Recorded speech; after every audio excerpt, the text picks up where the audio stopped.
Deputy Speaker, it's a pleasure to follow my honourable, maybe one day, right honourable friend, the member for Aberdeen West and Kincardine, and to congratulate the various members of the House who have brought this debate forward on this Estimates Day.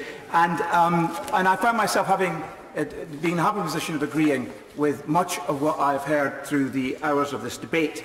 The armed forces of our country have been engaged in continuous operations for the last couple of decades. And at the same time, particularly in the last 7 to 8 years, we have been dealing with a sustained programme of deficit reduction. That hasn't actually been mentioned in connection with the financing of our armed forces today in this debate. The stress and strain, though, that this has placed on our military is manifest as we ask them not only to do more in the world, but to do a more varied set of tasks while managing with fewer resources. And this asks a lot of the men and women who wear the Queen's uniform. But they do so, they wear that uniform with commitment and pride, and that is something that is worthy of our respect. They put themselves on a path of service which puts them in harm's way, sometimes deadly harm's way, on our behalf. And this is a fact that we should not forget. But it's not only the men and women of our armed forces that we should have a sense of gratitude towards, but also those who support them in the supply chain. I'm proud to have visited and spent time with the men and women who work at the Babcock military vehicle and armament repair facility at Forthside in Stirling. They told me their stories of deployment alongside our troops in Afghanistan and Iraq, and they are, in their way, as heroic and dedicated to the cause of defending our United Kingdom as the enlisted men and women, and their sacrifice and work is worthy of our celebration. These contractors and suppliers who support our military in theatre are a vital cog in the machine of our defences, and it is a part of our job in this Parliament to ensure that our military is well served by these contractors. And the Ministry of Defence could do well to remember its role as the customer and better leverage its authority as a customer with these contractors. I believe that there is room for improvement in this area in terms of value for money. At present, there is a threat hanging over the future of vehicle and armament repairs in Scotland, and I hope that ministers will take the opportunity of this debate to confirm that the Ministry of Defence expects such repairs to be carried out in Scotland in the future. I very much regret, as things stand, that I appear to have failed, Mr Deputy Speaker, to convince the Ministry of Defence to exercise its voice of customer with Babcock's to site the mobile DSG unit for Scotland in my constituency of Stirling. And I think this is a wrong decision, especially given the calibre of the highly skilled and extremely loyal workforce whose support of our armed forces included, as I said earlier, regular and repeated tours of duty in war zones such as Afghanistan and Iraq. These workers are my constituents, and I believe that they deserve better from the Ministry of Defence. Now, we cannot go on, Mr Deputy Speaker, asking our armed forces to have the level and reach of the operational commitments we lay on them and expect of them while continuing to cut back on the level of the resources available to them. It's a simple slogan, Mr Deputy Speaker, but an effective one to summarise my position and the position of a great many other members across the House. No more cuts. Now, let me just very quickly mention a few other things. We should be very wary of Russia. I have a strong feeling for Russia, Mr Deputy Speaker, as you may know, because my son Luke, who is actually a constituent of the Deputy Speaker, served 2 years in Novosibirsk in Siberia as a voluntary representative of our church. Now, over the 2 years he was there, he became very fluent in Russian and became a great lover of all things Russian, and the people of Russia in particular. And he has shared this enthusiasm he has for Russia with all of his family, of course, including me. And I've had the opportunity to experience the warmth and hospitality of the Russian people for myself. But the issue of Russian nationalism, as with nationalism which has emerged all around the world, is a different story. Nationalism is a destructive force which divides people and pits ethnicities and national identities against each other.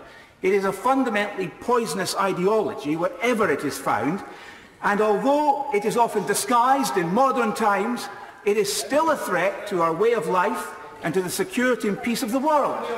And we must be ready to meet nationalism head-on, challenge it, and defend its victims. So I urge... Given what he's just said, does he support ending the Olympics, which is a competition between nations? Bit of nationalism there. End the Olympics. There is a great difference between nationalism and patriotism, which is something completely different and something far more wholesome than nationalism. It's no mistake, Mr Deputy Speaker, that the leader of the party opposite herself has said that she very much regrets that there is the word national in the party name of the SNP. But I'm not really here to talk about the SNP today, as disappointed as these members opposite will be. I urge ministers across government to take seriously the direct warning by General Sir Nick Carter, who has said that Russia poses a major threat that the UK would struggle to confront without an increase in defence spending. Now, very quickly, just want to mention the issues surrounding recruitment.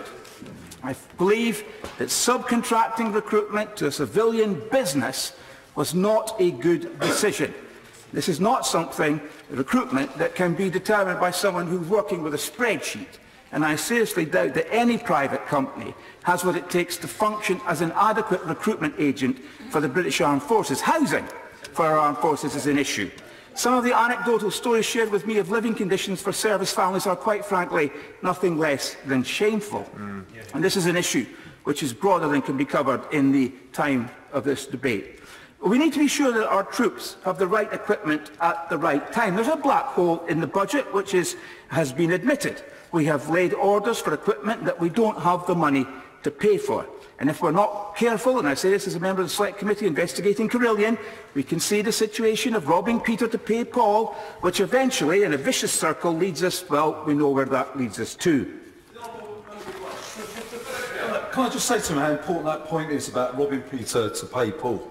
And I quote him, the Defence Secretary at the recent Defence Select Committee, who said of the 300 million that had to be brought forward to support the Dreadnought programme, the development of the at-sea nuclear deterrence and the Dreadnought programme is critical and very important. We've had to make sacrifices elsewhere in order to ensure that that programme keeps going. And that's the whole point of what we were saying and what this debate has been about. So the honourable member is quite right to point out the difficulty you get into when you rob Peter to pay Paul. The honourable gentleman, my colleague on the Base Select Committee, for his point. I will very quickly conclude.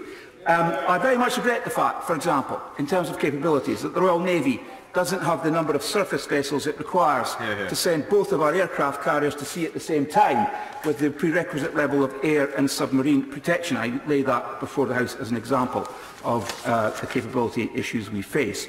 We further need to be meeting the needs of modern warfare. As we mentioned several times, the UK is vulnerable to cyber attack, and that is a very clear and present danger in terms of the peer group threat that the peer-to-peer threat that we're living under. This will require resources and a new range of skills for defence and for counter-attack. This is why I welcome, to conclude, the Secretary of State's announcement of the Defence Modernisation Programme review, which he made a few weeks ago. And it seems to me that this review came about because the choice presented to him was between one set of unpalatable cuts versus another set of unpalatable cuts. Our armed forces, Mr Deputy Speaker, are not only an emblem of our national pride, they symbolise our national values, but they're also a vital tool to project British values across the world. I believe, as a Conservative Member of Parliament, that no Conservative Secretary of State for Defence should contemplate undermining our defences further with more cuts, but we must be looking at giving our armed forces the reassurance and the resources to do the job they need to do, and that an increase in the defence budget should be forthcoming.